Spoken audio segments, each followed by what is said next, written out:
Merci beaucoup. Alors, on va de ce fait enchaîner sur les deux présentations de Antonelli et de M. Girardon, et puis on fera une session de questions après. C'est toi qui commences, Anne ? Oui. Donc Antonelli qui dirige le service des adolescents de l'hôpital, enfin de la clinique Édouard Rist. Voilà. Merci déjà aux organisateurs de m'avoir invité pour vous présenter avec Nicolas Girardon et Barbara Tournière la prise en charge de la douleur à la Fondation. Donc la Fondation Santé des étudiants de France a toujours su, et son histoire le montre, répondre aux besoins de la santé des jeunes. Il y a eu d'abord la tuberculose, puis l'ouverture vers la santé mentale, l'accidentologie, le handicap et bien d'autres. Actuellement, la Fondation répond à une demande de soins précise concernant la douleur chronique à l'adolescence. La prise en compte de la douleur est une notion assez récente en médecine. Les progrès de la médecine, la mise en place de structures dédiées à la prise en charge de la douleur ont bien fait évoluer les mentalités.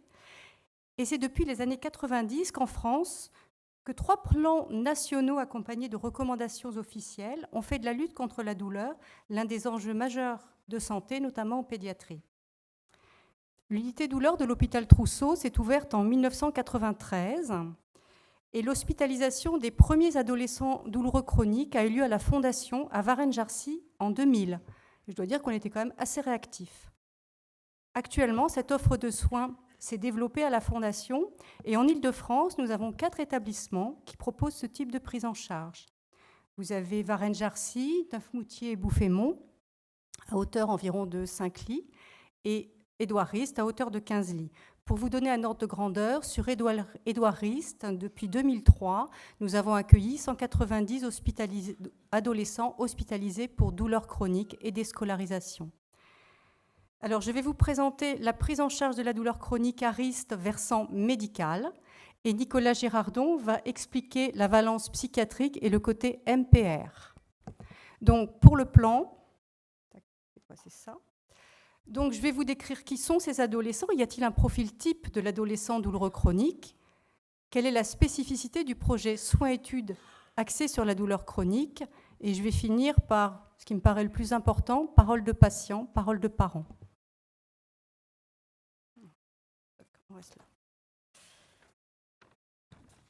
Alors, dans le service, nous considérons 3 critères d'admission indispensables. Bien sûr, la chronicité de la douleur, la déscolarisation et l'échec de suivi ambulatoire d'unité douleur. Alors, un petit rappel, chez l'adolescent, on parle de douleur chronique quand celle-ci perdure au-delà de la durée habituelle de rémission. Il n'y a pas de définition consensuelle sur la durée de la douleur chronique. Alors, pour mieux brosser un portrait de cet adolescent, j'ai repris une cohorte de 100 adolescents qui avaient été hospitalisés dans le service entre 2011 et 2016. Et vous voyez qu'effectivement, il y a 2 tiers de filles, mais il est vrai que dans le service, nous accueillons beaucoup de migraineuses et céphalalgiques par le biais de l'unité douleur de l'hôpital Trousseau particulièrement, et il y a 2 tiers de filles à l'adolescence chez les migraineux. La moyenne d'âge, elle est de 15 ans et 2 mois, et c'est la moyenne d'âge des patients hospitalisés dans le service en médecine interne. On leur demande à l'entrée dans le service l'intensité de leur douleur entre 0 et 10 sur une échelle numérique simple, et 0 pas de douleur du tout et 10 la douleur la plus importante. Et vous voyez quand même que dans près de la moitié des cas, c'est supérieur ou égal à 6 sur 10 et que dans 11% des cas, c'est 8 sur 10. Je demande toujours à l'adolescent, quand il vient en consultation, quel est l'âge de votre douleur. C'est pas ce qui a marqué dans le compte-rendu, c'est pas ce que pense son médecin, c'est pas ce que pensent ses parents, c'est ce que lui, il en pense. Et en moyenne, c'est 25 mois. C'est-à-dire qu'on a des adolescents qui ont des douleurs depuis 2 mois et demi jusqu'à 8 ans. Chez ces adolescents, on a 21% d'antécédents familial de douleur chronique. Ce sont ces familles où les parents peuvent dire « dans la famille, on est douloureux ». La déscolarisation est bien sûr un critère d'admission et elle est supérieure ou égale à 2 mois dans 70% des cas et à 1 an dans 11% des cas. Et quand c'est supérieur à 1 an, des fois c'est 2 et 3 ans. Et quand on regarde l'étiologie de ces douleurs, qu'est-ce qu'ils ont ? En gros, dans la moitié des cas, 51%, le bilan somatique est normal. Ce sont toutes les cohortes des migraines, céphalées de tension, douleurs abdominales inexpliquées, douleurs musculo-squelettiques d'étiologie inexpliquée. Et tous les autres, les 49 autres %, ce sont ceux qui ont des douleurs dans les suites d'un cancer qui a été opéré, des douleurs avec une arthrite juvénile idiopathique, des douleurs, une pathologie rhumatologique dans les suites d'une arthrodèse, des douleurs avec une maladie organique qui était à l'origine, mais qui ne permet pas, absolument pas, à expliquer l'importance et le retentissement de la douleur, avec une résistance au traitement habituel, un envahissement de la vie de l'adolescent et de sa famille qui est totalement centré sur la douleur. Les activités diminuent, l'invalidité augmente, l'adaptation diminue.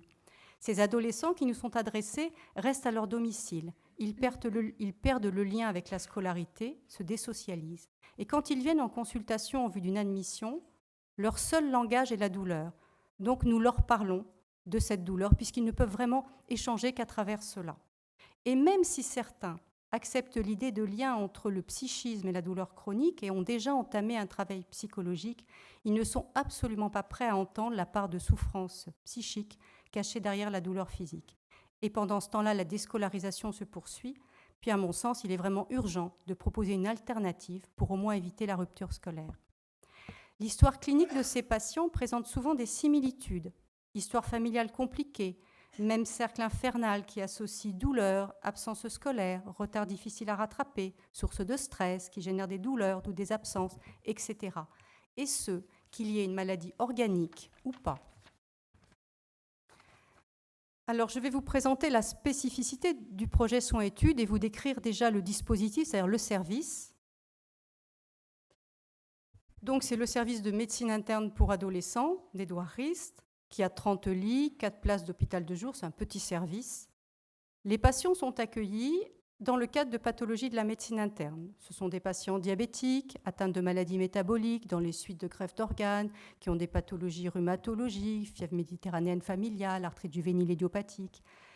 Souvent, les critères d'admission, c'est une observance thérapeutique et non-acceptation de la maladie, et qui, bien sûr, cela s'assortit de baisse de l'estime de soi et des résultats scolaires. C'est tout ce qui fait qu'à l'adolescence, la maladie chronique, ça ne marche pas bien.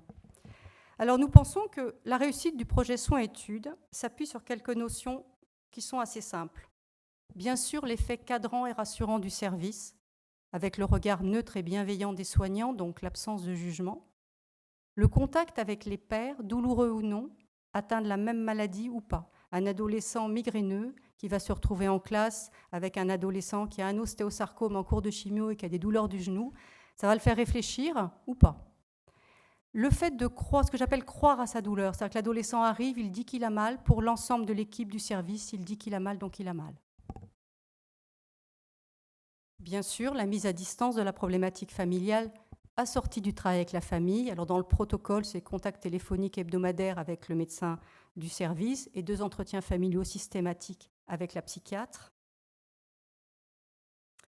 Et ce projet soins-études, donc, il s'accompagne donc de soins psychocorporels en groupe, en individuel et de scolarité. Dans les soins psychocorporels en groupe, nous pouvons proposer beaucoup de choses.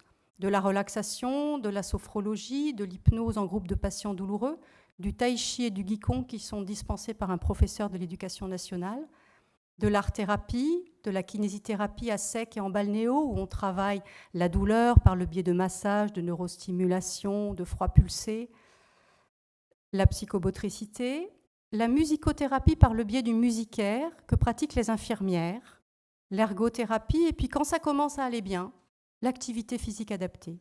En individuel, bien sûr, le suivi psychologique, voire psychiatrique, la consultation avec le médecin de douleur et la consultation avec l'infirmière du service autour d'une grille gêne et douleur qui permet aux soignants de pouvoir faire un point avec le patient toutes les semaines et le travail avec la famille. Et les études dans le projet soins-études douleur est un emploi du temps obligatoirement allégé, en petit effectif et adapté à la profondeur de l'absentéisme. Alors ces hospitalisations, elles permettent à mon sens, en un, de casser le cercle infernal dans lequel se trouve l'adolescent en lui proposant de se remettre en mouvement doucement, d'apprendre à faire au début malgré et avec la douleur, puis en gérant celle-ci. Deuxièmement, de reprendre confiance en son corps douloureux et d'arriver à percevoir des sensations autres que la douleur. En fait, mettre un petit peu d'air, un peu de distance entre lui et sa douleur. Les soins proposés sont une aide précieuse et leur diversité permet d'obtenir l'adhésion d'un maximum d'adolescents. Ces hospitalisations, à mon sens, elles permettent aussi, quand c'est le cas, d'arrêter la course incessante aux examens complémentaires dans lequel se trouve l'adolescent pour trouver une cause organique qui permettrait de tout expliquer, de faire disparaître la douleur par le biais d'un médicament et par là même de faire l'économie d'un travail psychique. La scolarité avec emploi du temps allégé est un des leviers pour reprendre confiance en soi, repenser une orientation scolaire, se resocialiser et retrouver des problématiques adolescentes. La similitude des histoires cliniques, l'importance des antécédents familiaux de douleurs chroniques donnent à penser que la douleur chronique ne survient pas chez n'importe quel adolescent ni dans n'importe quelle famille. Les résultats de ce traitement réalisé par ce projet soins-études qui associe travail avec l'adolescent et travail avec la famille, mise à distance de celle-ci et scolarité sans pression, me confortent dans l'idée que problématiques familiales et difficultés scolaires s'imbriquent pour faire le lit de ces douleurs. Au terme de plus de 190 hospitalisations, il m'apparaît, sans que je puisse encore en apporter une preuve scientifique, que ce modèle de prise en charge est bénéfique pour nos patients. L'augmentation du nombre de demandes d'admission chaque année, la satisfaction des patients, des parents, des adresseurs, et surtout le retour des anciens patients au fil du temps, m'encourage à continuer ces hospitalisations. Alors je voudrais vous parler de 2 petites vignettes cliniques. Tout d'abord, parole de patient. Alexandra a 16 ans quand elle a été hospitalisée dans le service, dans le cadre de douleurs en lien avec un syndrome d'Ehlers-Danlos hypermobile diagnostiqué par le centre de référence. Elle a de nombreuses luxations et subluxations et se plaint de douleurs au niveau de la peau qui la handicapent terriblement. Elle est déscolarisée. Elle a bénéficié d'une hospitalisation dans le service et elle en est sortie, c'est une bonne élève. Elle est actuellement en terminale S en milieu ordinaire. Je l'ai revue récemment en consultation et je lui ai demandé de faire un petit point pour aujourd'hui, un retour sur l'hospitalisation. Elle m'a fait en 4 points. En 1, l'accès aux soins et aux cours. C'est très dur à l'extérieur. En 2, dès mon arrivée, je me suis sentie bien entourée par les soignants et par les patients. En med-ado, c'est comme ça qu'ils appellent le service, on forme une petite famille et on se soutient les uns les autres. Le tai chi, l'hypnose et la psychomotricité m'ont appris à me détendre, à savoir me poser et à mieux identifier les points douloureux quand il y a des pics importants. Je peux plus facilement gérer ma douleur, garder mon calme et ne pas me laisser submerger par celle-ci. Les soignants m'ont expliqué que les médicaments n'étaient pas la solution à tous nos maux et qu'il arrive parfois qu'ils soient inefficaces. 4e, grâce à un emploi du temps allégé, j'ai pu me focaliser sur mon bien-être tout en continuant mes études, ce qui est primordial à 16 ans. Les parents de Clémence, qui a 14 ans, m'ont écrit récemment un courrier. Clémence a été hospitalisée dans le service 3 mois pour des douleurs en lien avec une arthrite juvénile idiopathique. Elle avait un lourd traitement, des injections, et le collègue rhumato ne comprenait pas très bien pourquoi est-ce que ça ne marchait pas et pourquoi c'était l'escalade thérapeutique. Elle a donc été hospitalisée, a bénéficié du projet soins-études, a eu une désescalade de ses traitements, et elle est sortie du service, elle était vraiment beaucoup mieux, mais les parents avaient très peur. Ils avaient très peur qu'une fois quitté le service, tout recommence. Ils ont dit le jour de la sortie que cette hospitalisation avait été pour eux une parenthèse enchantée dans leur vie de parents d'adolescentes douloureuses, et ils avaient très peur. Ils ont écrit, et donc ils m'ont dit, 6 mois plus tard, que cette hospitalisation lui a donné l'occasion d'apprendre à être enfin elle-même et de sortir de son corps prison. Alors bien sûr, les hospitalisations ne sont pas toutes aussi réussies, vous vous en doutez, mais il est rare quand même que la prise en charge soit un échec. La grande majorité des patients gagnent en assurance et en maturité. Nous les accompagnons dans ce moment déterminant de leur existence où tout peut encore basculer du bon côté. Je laisse maintenant la parole à Nicolas Girardon qui va nous parler de la valence psychiatrique.